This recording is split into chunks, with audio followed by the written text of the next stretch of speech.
नमस्कार। दिन भर की बड़ी खबरों में आपका स्वागत है। मैं हूं आपके साथ अंशिता। आज इस बुलेटिन में बात होगी मोदी सरकार के खिलाफ इंडिया की बड़ी बैठक की, एसआईआर पर बढ़ते बवाल की। देखेंगे लोकसभा चुनाव में कितनी सीटों पर धांधली का विपक्ष ने लगाया आरोप, नीतीश कुमार से किसने कहा छोड़ दें एनडीए। जानेंगे गुजरात बीजेपी में शुरू हुई बगावत को, और बुलेटिन के आखिर में बात मालेगांव मामले में एनआईए जज के जांच एजेंसी पर किए सवालों की। लेकिन दिन भर की तमाम बड़ी खबरों से पहले एक नजर आज की सुर्खियों पर। पूर्व सीजीआई चंद्रचूड़ बोले, अब लागू होना चाहिए यूसीसी, सभी जातियों, समुदायों और वर्गों को विश्वास में लिया जाए। संविधान ने देश को स्थिरता देने का काम किया। दिल्ली पुलिस ने बांग्ला को बताया बांग्लादेशी भाषा, भड़की टीएमसी, बंगालियों का जानबूझकर अपमान करने के लगाया आरोप, कहा माफी मांगे। केसीआर की पार्टी बीआरएस में अंदरूनी कलह, के कविता ने पार्टी के ही वरिष्ठ नेता पर साजिश रचने का लगाया आरोप, कहा काफी कुछ कहते हैं अन्य नेताओं की चुप्पी। पाकिस्तान ने अमेरिका को दिया झटका, ईरान के परमाणु कार्यक्रम का किया समर्थन, दोनों देशों के बीच कई समझौतों पर हस्ताक्षर। ये तो थी सुर्खियां। अब बात आज की सबसे बड़ी खबर की।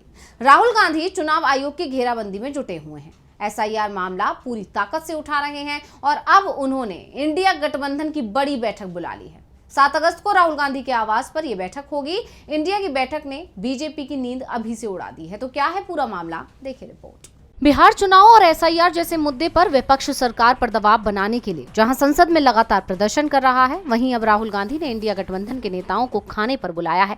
7 अगस्त को ये बैठक होगी और 8 अगस्त को इंडिया गठबंधन के नेता संसद से लेकर चुनाव आयोग तक मार्च भी करेंगे। राहुल गांधी ये दावा भी कर चुके हैं कि 2014 के चुनाव में धांधली हुई थी और इसके सबूत उनके पास हैं, जो 5 अगस्त को दुनिया के सामने आएंगे। राहुल चुनावी धांधली के सबूत दुनिया के सामने लाएंगे और इसके 2 दिन बाद दिल्ली में इंडिया गठबंधन की बैठक होगी। ऐसे में साफ है चुनाव धांधली के मुद्दे पर इस बैठक में चर्चा होना तय माना जा रहा है। इसके अलावा चर्चा का एक और बड़ा मुद्दा रहेगा एसआईआर। बिहार में इसे लेकर पहले से ही बवाल मचा हुआ है और चुनाव आयोग इसे दूसरे राज्यों में शुरू कर रहा है। विपक्ष लगातार इस पर संसद में चर्चा की मांग कर रहा है, लेकिन सरकार ने विपक्ष की मांग को पूरी तरह से खारिज कर दिया है। ऐसे में विपक्ष अब एकजुट होकर बैठक में रणनीति बनाएगा कि कैसे सरकार पर दबाव बढ़ाया जाए। लेकिन चर्चा इस बात की भी हो रही है कि इस बैठक को बुलाने की वजह उपराष्ट्रपति चुनाव भी है। 21 जुलाई को जगदीप धनखड़ के इस्तीफा देने के बाद जहां एनडीए उपराष्ट्रपति का उम्मीदवार ढूंढ रही है, वहीं इंडिया गठबंधन भी एक सशक्त उम्मीदवार की तलाश कर रहा है। विपक्ष इस बार ऐसे उम्मीदवार की तलाश कर रहा है जिससे कि उपराष्ट्रपति का चुनाव रोचक हो जाए। विपक्ष को लगता है कि इस बार का लोकसभा और राज्यसभा का गणित ऐसा है कि यदि कोई दमदार उम्मीदवार उपराष्ट्रपति के लिए उतारा जाए तो मुकाबला पिछली बार की तरह एक तरफा नहीं रहेगा। वहीं चुनाव आयोग तो सबसे बड़ा मुद्दा है ही, क्योंकि ये माना जा रहा है कि 5 अगस्त को राहुल गांधी कर्नाटक के बेंगलुरु में चुनाव आयोग को लेकर बहुत बड़ा खुलासा करने वाले हैं। इसके बाद विपक्ष 7 अगस्त की बैठक में चुनाव आयोग को घेरने की रणनीति पर भी चर्चा करेगा और 7 अगस्त को विपक्ष कोई बड़ा फैसला लेकर ऐलान भी कर सकता है। उपराष्ट्रपति चुनाव और एसआईआर, इन दोनों ही मामलों पर चर्चा होगी। खास तौर पर एसआईआर का मामला इस समय तूल पकड़ चुका है। बीजेपी और चुनाव आयोग दोनों ही मुश्किल में दिख रहे हैं। बिहार के बाद पश्चिम बंगाल और तमिलनाडु में ये प्रक्रिया शुरू हो रही है, जिसके बाद इन दोनों ही राज्यों से तीखे सवाल पूछे गए हैं। तो क्या है पूरा मामला, देखिए रिपोर्ट। वोटर लिस्ट रिवीजन को लेकर बिहार के बाद अब पश्चिम बंगाल और तमिलनाडु में भी राजनीतिक बवाल शुरू हो गया है। पश्चिम बंगाल में मुख्य निर्वाचन अधिकारी मनोज अग्रवाल ने सभी राजनीतिक पार्टियों को चिट्ठी लिखकर बूथ लेवल एजेंट्स की सूची जल्द जमा करने का निर्देश दिया है, ताकि एसआईआर की प्रक्रिया शुरू की जा सके। आयोग की दलील है कि यह कदम अगले साल होने वाले विधानसभा चुनाव से पहले वोटर लिस्ट को दुरुस्त करने के लिए उठाया गया है। जानकारों का मानना है कि इससे सत्ताधारी टीएमसी को चुनौतियों का सामना करना पड़ सकता है, जिससे पार्टी को नुकसान हो सकता है, क्योंकि यह माना जा रहा है कि यहां भी टीएमसी के कोर वोटर्स के नाम को काटने की तैयारी की जा रही है। वहीं तमिलनाडु में भी चुनाव आयोग के एक फैसले ने सियासी तूफान खड़ा कर दिया है। आयोग ने बिहार के 6.5 लाख प्रवासी मजदूरों को तमिलनाडु की वोटर लिस्ट में शामिल करने की योजना बनाई है, ताकि वो अपने वर्तमान निवास स्थान पर वोटिंग कर सकें। इस फैसले का सत्तारूढ़ डीएमके सहित कई पार्टियां विरोध कर रही हैं। डीएमके महासचिव दुरई मुरुगन ने चेतावनी दी है कि इससे राज्य का राजनीतिक परिदृश्य बदल सकता है। टीवीके के टी वेलमुरुगन ने इसे तमिल संस्कृति के लिए खतरा बताया, जबकि वीसी के अध्यक्ष थोल थिरुमावलन ने मुख्यमंत्री एमके स्टालिन से सभी दलों की बैठक बुलाने की मांग की है। चुनाव आयोग का कहना है कि बिहार की ड्राफ्ट वोटर लिस्ट से 65 लाख वोटर गायब थे, जिनमें से कई तमिलनाडु में स्थायी रूप से रह रहे हैं। हालांकि डीएमके और सहयोगी दल इसे तमिलनाडु की क्षेत्रीय पहचान और द्रविड़ राजनीति पर हमले के तौर पर देख रहे हैं। सभी प्रमुख पार्टियां इस मुद्दे पर एकजुट नजर आ रही हैं और आने वाले दिनों में ये विवाद और तूल पकड़ सकता है, जिससे चुनाव आयोग की मुश्किलें बढ़ सकती हैं। विपक्ष लगातार सवाल कर रहा है, एसआईआर को चुनावी धांधली से जोड़ रहा है। टीएमसी और डीएमके दोनों ने ही इसे लेकर सवाल उठाए हैं। चुनाव आयोग विपक्ष के सवालों का जवाब नहीं दे रहा, सिर्फ इतना कहता है कि विपक्ष के दावे गलत हैं। तो वहीं शिवसेना यूबीटी सांसद संजय राउत ने तो यहां तक कह दिया है कि 2024 के लोकसभा चुनाव में 100 सीटों पर धांधली की गई थी। तो क्या कहा है राउत ने, देखिए रिपोर्ट। बिहार विधानसभा चुनाव से पहले सीएम नीतीश कुमार को जो डर था वो सच साबित होता दिखाई दे रहा है। पूर्णिया से निर्दलीय सांसद राजेश रंजन उर्फ पप्पू यादव ने बड़ा दावा किया है। पप्पू यादव ने कहा कि बीजेपी उनकी पीठ में छुरा घोंप देगी। उन्होंने आगे कहा कि बीजेपी सिर्फ नीतीश कुमार की वजह से ही बची है। हालात अच्छे नहीं हैं। हम चाहते हैं कि नीतीश जी मजबूत रहें, लेकिन बीजेपी ऐसा नहीं चाहती। इसके साथ ही उन्होंने नीतीश को इंडिया गठबंधन में आने का ऑफर दिया। पप्पू यादव के न्योते से हलचल मच गई है। जब उनसे पूछा गया कि क्या आप नीतीश कुमार को महागठबंधन में आने के लिए आमंत्रित कर रहे हैं, इस सवाल के जवाब में पप्पू यादव ने कहा कि हाँ, उन्हें गठबंधन में आना चाहिए क्योंकि बीजेपी उनकी पीठ में छुरा घोंप देगी। नीतीश जी के बिना बिहार में बीजेपी का कोई मतलब नहीं है और बीजेपी की सरकार नहीं बन सकती।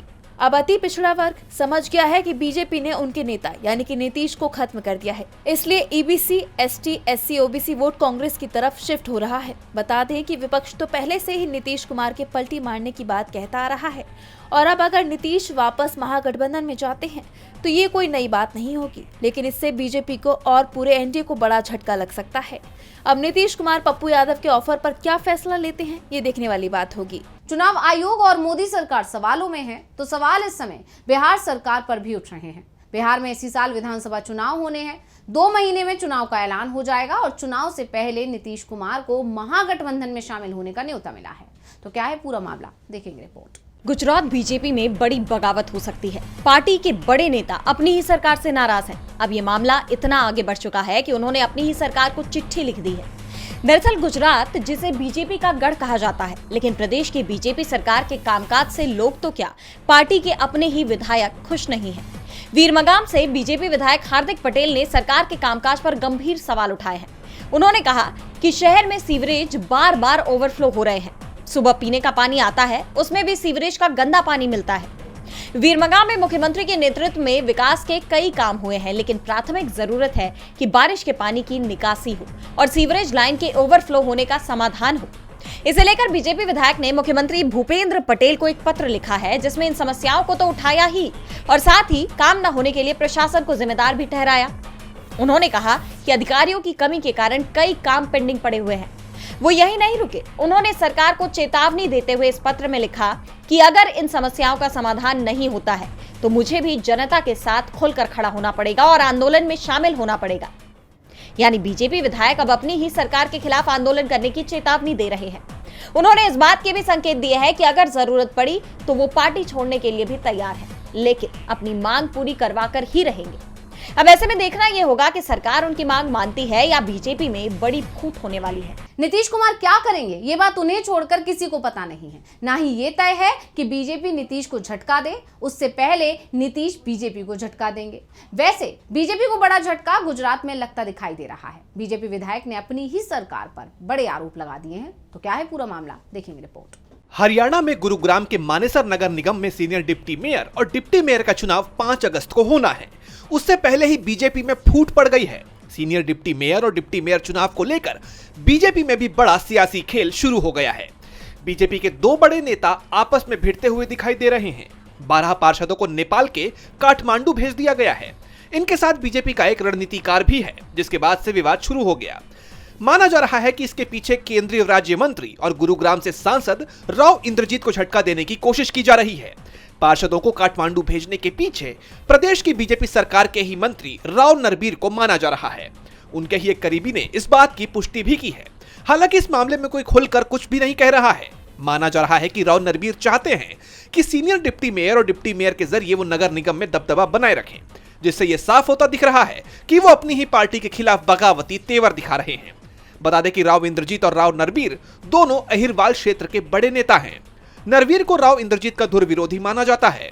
2019 के विधानसभा चुनाव में राव नरबीर की टिकट भी कट गई थी, जिसके पीछे राव इंद्रजीत को ही वजह माना गया और अब वो मेयर चुनाव के जरिए अपना पुराना बदला लेने की कोशिश में है।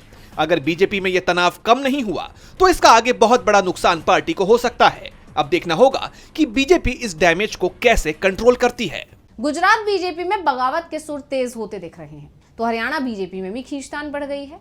पार्टी के दो दिग्गज नेता आमने सामने आ गए हैं। मामला मानेसर निगम चुनाव को लेकर है। पहले कहा गया था कि इन दोनों दिग्गजों की आपसी खींचतान के चलते बीजेपी मानेसर निगम में मेयर की सीट हार चुकी है। मालेगांव मामले में स्पेशल एनआईए कोर्ट ने 7 आरोपियों को बरी कर दिया, लेकिन कोर्ट के आदेश में ये साफ हो गया कि आरोपियों को इसलिए रिहा किया गया क्योंकि एनआईए उनके खिलाफ ठोस सबूत पेश नहीं कर पाई। कोर्ट ने अपने आदेश में तो यहाँ तक कहा कि आरोप सही थे लेकिन प्रमाणित नहीं हुए, यानी कहीं न कहीं एनआईए पर गंभीर सवाल खड़े किए गए हैं। इसमें लेफ्टिनेंट कर्नल प्रसाद पुरोहित के मामले की चर्चा सबसे ज्यादा हुई।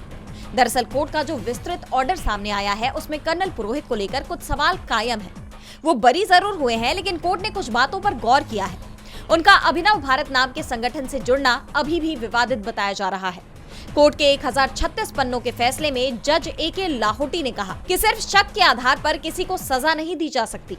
पुरोहित पर आरोप था कि उन्होंने अभिनव भारत के जरिए धमाके की साजिश रची और कश्मीर से आरडीएक्स लाकर बम बनाया, लेकिन कोर्ट ने इन आरोपों को सबूतों के बिना खारिज कर दिया। पुरोहित ने कोर्ट में कहा कि वो सेना की इंटेलिजेंस यूनिट में थे और एसआईएमआई जैसे प्रतिबंधित संगठनों की जानकारी जुटाने के लिए अभिनव भारत से जुड़े थे, मगर कोर्ट ने माना कि वो ये साबित नहीं कर पाए कि उनका मकसद सिर्फ जानकारी इकट्ठा करना था। यानी इस मामले को लेकर भले ही फैसला सामने आ गया है, लेकिन अभी भी इस फैसले को पूरा नहीं माना जा रहा और मुमकिन है कि इस मामले में पुनर्विचार याचिका दाखिल हो और जो लोग बरी हुए हैं उन्हें दूसरी सुनवाई में सजा सुना दी जाए।